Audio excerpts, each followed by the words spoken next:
Bonjour à tous, on se retrouve pour le Grand Steeplechase de Paris 2024. On est jeudi matin, donc j'ai les partants.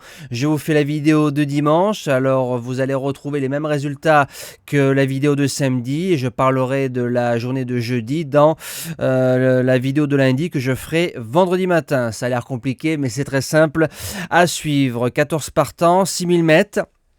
Donc terrain collant annoncé 4,3 par France Gallo. Alors comme on annonce un peu des averses dimanche, ça peut virer au lourd. Avec la réunion de samedi, la pelouse risque de manger un tout petit peu. Donc c'est possible qu'on finisse sur du lourd dimanche du côté d'Auteuil. C'est un beau quintet. J'espère que tout le monde va bien. Et nous c'est parti pour la sélection. Merci aux personnes qui laissent des commentaires, des likes et qui encouragent la chaîne tous les jours. Je rappelle bien évidemment que le concours est en cours du côté de TikTok pour le Grand Steeplechase de Paris qui verra l'un ou l'une d'entre vous remporter une carte cadeau ou un chèque pari d'une valeur de 150 à 200 euros. Petite punchline, bizarrement ça, ce n'est jamais refait.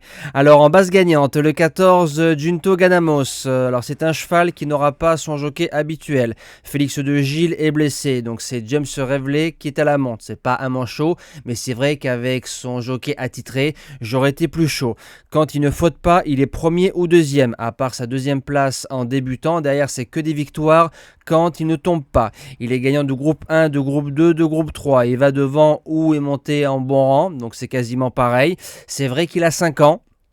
C'est pas facile de gagner le Grand Steeplechase à 5 ans, mais vu la forme du cheval, si tu le cours pas d'entrée de jeu, tu le cours jamais entre guillemets. Donc je pense qu'il peut s'imposer. La deuxième base, le numéro 7, U2 Glass. C'est un cheval qui a couru par 2 fois sur 5300 mètres à Pau. C'est vrai, certes, Pau, ce n'est pas Auteuil, mais il a fait premier et deuxième. Ça veut dire qu'il a du fond. Il s'est imposé dans le Murat. Au papier, je fonce pour une place dans les 3. Pour les chances, le numéro 4, Toscana du Berlay.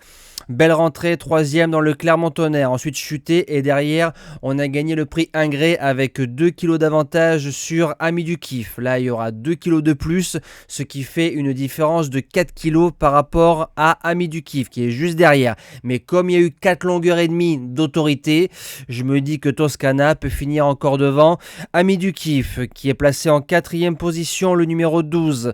Il a gagné le Maurice Gillois l'année dernière, groupe 1 à 4 ans, en fin de saison. Il est quatrième du prix Hypothèse, il est deuxième du prix Ingré. Si tu gardes Toscana, tu es obligé de garder Ami du Kiff. En cinquième position, le numéro 6, Grandeur Nature vient de faire une rentrée gagnante de 7 mois. C'est le gagnant du prix de l'Aé Jousselin, groupe 1. Mais il avait fait une rentrée de 7 mois aussi. Donc c'est un cheval qui court bien sur la fraîcheur. Alors peut-être pas à 100% parce qu'il y a pas mal de concurrents qui sont prêts, qui ont le couteau entre les dents. Mais je pense s'il est suffisamment prêt, je serais déçu de ne pas le voir dans les 5. En sixième position, le 3, Impéril. Alors c'est le gagnant du président en 2023. Ensuite, il est quatrième de cette épreuve l'année dernière. C'est un cheval qui a beaucoup d'expérience, qui a 3 courses dans les pattes. Je pense que le cru 2024 est supérieur par rapport au cru 2023, mais je pense qu'en 8 chevaux, il se garde tous les jours. En septième position, le numéro 10, Gallipoli. Alors, c'est un cheval qui vient d'enchaîner 3 places de deuxième dans les groupes, groupe 2 et groupe 3.